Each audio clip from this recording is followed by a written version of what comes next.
السلام علی رسول اللہ اما بعد، نماز پڑھنے کے بعد کچھ دیر اسی جگہ پہ بیٹھے رہنا چاہیے۔ ایک تو یہ نبی کریم صلی اللہ علیہ وسلم کی سنت ہے، اور دوسرا صحیح بخاری کی حدیث ہے، آپ صلی اللہ علیہ وسلم نے فرمایا کہ جو بندہ نماز پڑھنے کے بعد اپنی نماز والی جگہ پر ہی بیٹھا رہتا ہے، اللہ تعالی جب تک وہ بیٹھا رہتا ہے فرشتے مقرر کرتا ہے، وہ اس کے لیے دو دعائیں کرتے ہیں۔ ایک دعا یہ ہوتی ہے اللہم اغفر لہ، اللہ اس کو معاف کر دے، اور دوسری دعا یہ ہوتی ہے اللہم ارحمہ، اللہ اس پہ رحم کر دے۔ ٹھیک ہے، میں اور آپ ان دو چیزوں کے ہی طلبگار ہیں۔ ہم میں سے ہر بندہ یہ چاہتا ہے کہ اسے معاف کر دیا جائے، اور ہم میں سے ہر بندہ یہ چاہتا ہے کہ مجھ پر اللہ کی رحمت ہو جائے۔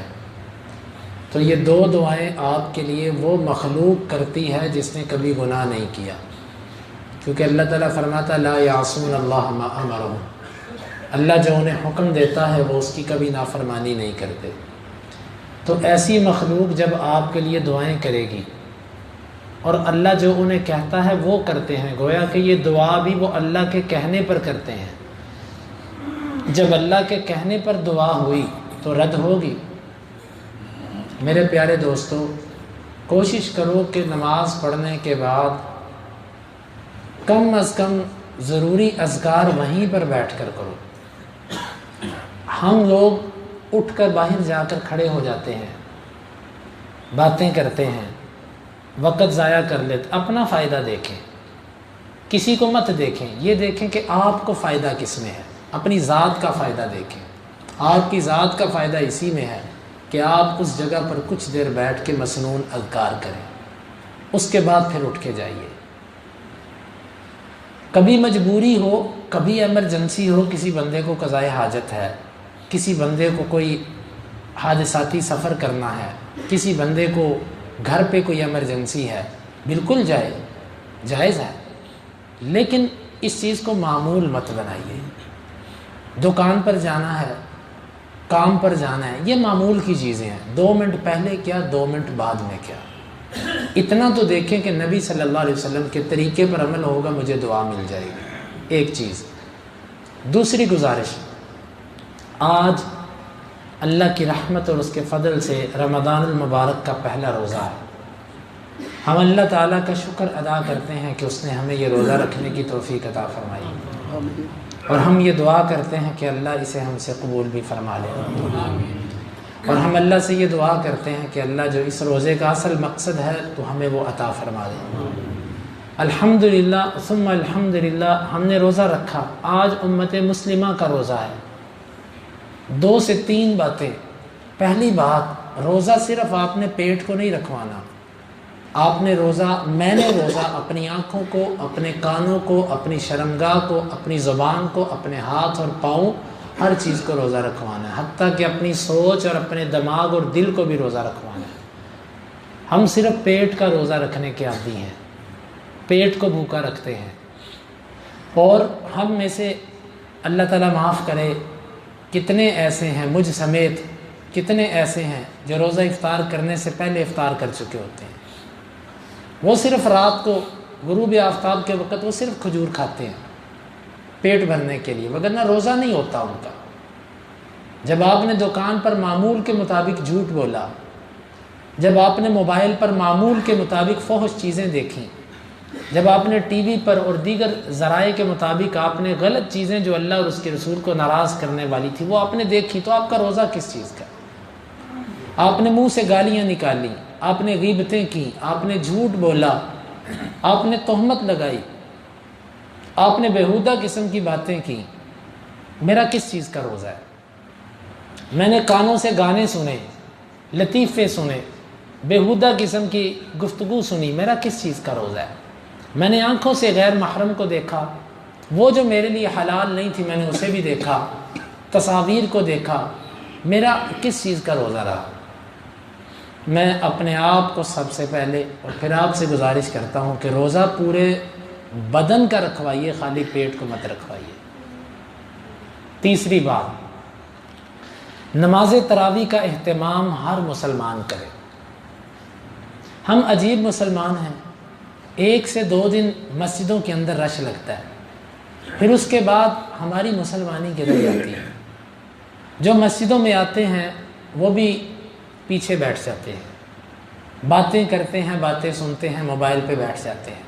کچھ لوگ قرآن مجید لے کر امام صاحب کی قرات کو اوپر سے دیکھ کے سننا شروع کر دیتے ہیں۔ میرے پیارے دوستو، اپنا فائدہ دیکھو کہ آپ کو فائدہ کس میں ہے۔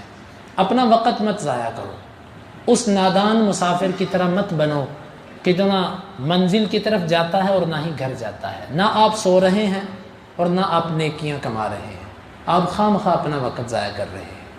نماز تراویح کے لیے آئیے، پوری توجہ سے نماز تراویح پڑھیے، پیچھے مت بیٹھیے، دوستوں سے باتیں مت کیجیے۔ یہ لمحات آپ کو قیامت کے دن یاد آئیں گے۔ مجھے قیامت کے دن یہ یاد آئے گا کہ کاش کہ میں نے اس وقت کو ضائع نہ کیا ہوتا، جب میں ایک ایک نیکی کو ترسوں گا۔ آپ تھک جاتے ہیں، آپ کمزور ہیں، آپ سے اتنی دیر قیام نہیں ہوتا، آپ بیٹھ کے تراویح پڑھیں، یہ نفلی قیام ہے۔ آپ کو کس نے کہا ہے کہ 8 کی 8 تراویح آپ کھڑے ہو کر پڑھیں؟ آپ بیٹھ کر پڑھ لیں۔ آپ میں جتنی طاقت ہے آپ اتنا قیام کریں، پھر بیٹھ جائیں۔ جب آپ کو وسعت ملے کھڑے ہوں، جب آپ تھک جائیں بیٹھ جائیں۔ واللہ ہماری مثال وہ ہے کہ ہمارے سامنے خیر بانٹی جا رہی ہے اور ہم اپنے آپ کو بھوکا رکھ رہے ہیں۔ اس کی مثال ایسے جیسے پیاسے کے سامنے پانی دیا جائے اور وہ طلب نہ کرے حالانکہ اس کو پیاس بھی ہے۔ میرے سامنے نیکیاں کی جا رہی ہیں، مجھے نیکیوں کی ضرورت ہے لیکن میں نیکیوں کو نہیں لے رہا۔ اللہ کے لیے اپنی تراویح کو درست کیجئے۔ پیچھے ہر خاص اور عام سے درخواست ہے کہ چھوڑ دیجئے اللہ کے لیے سب معاملات، نماز تراویح کے اندر شرکت کیجئے اور پوری توجہ سے نماز تراویح پڑھیے۔ اور جیسے ہی نماز تراویح ہو اس کے بعد آپ نے گھر جا کر سونا ہے، موبائل پہ نہیں بیٹھنا۔ ان چیزوں سے آپ اپنا وقت اتنا ضائع کر لیں گے، آپ کی نیند خراب ہوگی۔ جب آپ کی نیند خراب ہوگی پھر اس کے نقصانات یہ ہیں کہ آپ سحری میں تاخیر کریں گے۔ سحری میں تاخیر نہیں کرنی، سحری کو کوشش کریں اذان سے 5-10 منٹ پہلے مکمل کر دیں۔ اس کی وجہ یہ کہ آپ قرآن کو دیکھیں، قرآن کہتا ہے والمستغفرین بالاسحار، سحریوں کے وقت استغفار کرنے والے۔ جب آپ اذان تک کھانا کھاتے رہیں گے تو سحری پر استغفار کون کرے گا؟ یہ واضح قرینہ ہے، سلف کا یہ طریقہ نہیں تھا۔ ہمارے ہاں یہ بھی ایک مسئلہ چل پڑا ہے، آخری 15 منٹ جب رہ جاتے ہیں اذان میں تو کھانا شروع کرتے ہیں، پھر آ کر علماء سے مسئلے پوچھتے ہیں، جی وہ میں نے کپ جو تھا نا وہ اذان کے دوران پیا تھا چائے کا۔ کوئی پوچھتا ہے جی وہ میں نے آدھی روٹی کھا لی تھی تو اس سے روزے پر فرق تو نہیں پڑا؟ دیکھیں، جو چیز آپ کے دل میں کھٹکتی ہے نا اس سے بچ جائیے، بجائے اس کے کہ آپ میرے سے مسئلہ پوچھیں، کسی اور سے پوچھیں۔ آپ 5 منٹ پہلے سحری کیوں نہیں کر لیتے؟ 10 منٹ پہلے آپ شروع کیوں نہیں کر لیتے؟ صبح سے نکل جائیں۔ اللہ کے لیے رات کو جلدی سوئیں گے، آپ صبح جلدی اٹھیں گے۔ آپ سحری کر کے پھر اذان تک باتیں نہیں کرنی، موبائل پکڑ کے میسج نہیں کرنے شروع کر دینے، مبارک ہو فلانا روزہ مبارک، فلانا روزہ مبارک۔ ٹائم مت ضائع کیجیے، استغفار کریں پوری توجہ کے ساتھ، مسجد کی طرف چل پڑے، مسواک کرتے ہوئے پیدل چل کے آئیں، ایک ایک قدم پر آپ کو اجر ملے گا۔ کئی لوگ اس لیے پیدل چل کے آتے ہیں واک ہو جائے گی، اپنی اپنی نیت ہے۔ آپ اس لیے پیدل چل کے آتے ہیں کہ میرا اللہ ایک قدم پر میری نیکی، ایک قدم پر گناہ معاف، ایک قدم پر میرے درجے کو بلند کرے گا۔ آپ ایک قدم پر 3 نفع لے رہے ہیں، کیا آپ کو یہ قبول نہیں ہے؟ آپ میں سے جو بیمار ہے، جو کمزور ہے، جس کو کوئی مشکل ہے وہ سواری پر آ جائے، کوئی مسئلہ نہیں، لیکن آپ سحری کو اذان سے 10 منٹ پہلے ختم کریں۔ آہستہ آہستہ مسواک کرتے ہوئے مسجد میں آئیں، ایک مسواک اللہ کو راضی کرتی ہے، دوسرا آپ پیدل چل کے آہستہ آہستہ مسجد کی طرف آ رہے ہیں، ایک ایک قدم پہ 3 فائدے لے رہے ہیں۔ مسجد کی زینت بنیے، اذان سے پہلے مسجد میں پہنچ جائیے، سنتیں ادا کیجیے، پھر قرآن کی تلاوت شروع کر دیجیے، اذکار شروع کر دیجیے۔ اور اسی طرح دن کے اندر بھی آپ نے یہ معمول بنانا ہے کہ سارا دن آپ نے لغویات اور ان چیزوں سے بچنے کی کوشش کرنی ہے۔ پھر افطار کے وقت میں بھی گھروں پہ معمول یہ ہونا چاہیے، آج پہلا روزہ ہے، اپنے گھروں پہ کہہ دیا جائے کہ بھئی کوشش کر کے آدھا گھنٹہ پہلے پکانا بند۔ صحابہ کرام کھجور سے روزہ کھولتے تھے۔ ضروری تو نہیں نا کہ ہمارے دسترخوان پہ دنیا کی ہر ڈش موجود ہو، ضروری تو نہیں ہے نا کہ ہر چسکا ہم رمضان میں ہی پورا کریں۔ وہ کھجور سے روزہ کھولتے اور پانی پی کے مسجد آ جاتے۔ ان کے روزے کتنے طاقتور تھے۔ ہمارے روزے تکلفات کی نظر ہو گئے۔ ہماری خواتین سحری اور افطاری میں کچن سے نہیں نکل پاتی بیچاری، اور مرد پھر بھی راضی نہیں ہوتے۔ اللہ کے لیے ان کو بھی سہولت دیجیے، ان سے کہیے کہ آدھا گھنٹہ پہلے کھانا پینا کی چیزیں بنانا بند، بس آپ بھی قرآن پڑھیں گے، ہم بھی قرآن پڑھیں گے، افطاری سے پہلے آپ بھی دعا کریں گے، ہم بھی دعا کریں گے، آپ بھی استغفار کریں گے، ہم بھی استغفار کریں گے۔ بھگدڑ نہیں مچانی، ایک منظم کر لیجئے۔ آج پہلا روزہ ہے، جو آج سے پکا عزم کرے گا آج ہی سے اللہ آپ کی مدد کرے گا۔ جو پہلے دن سست پڑ گیا وہ آخری دنوں میں بھی سست ہے۔ پہلے دن شیطان اللہ نے جکڑ دیے، ابھی سے طاقتور بن جائیے، اللہ سے مدد مانگیے۔ انشاءاللہ العزیز ہم کل قرآن مجید اور رمضان اس پر بیان کریں گے۔ قرآن کا رمضان سے بڑا ہی گہرا تعلق ہے، اس پر انشاءاللہ گفتگو ہماری کل کے درس میں ہوگی۔ اللہ تعالیٰ سے دعا ہے اللہ تعالیٰ یہ خیر ہمیں سمجھنے کی اور عمل کی توفیق عطا فرمائے۔ ایک آخری اعلان، کتنے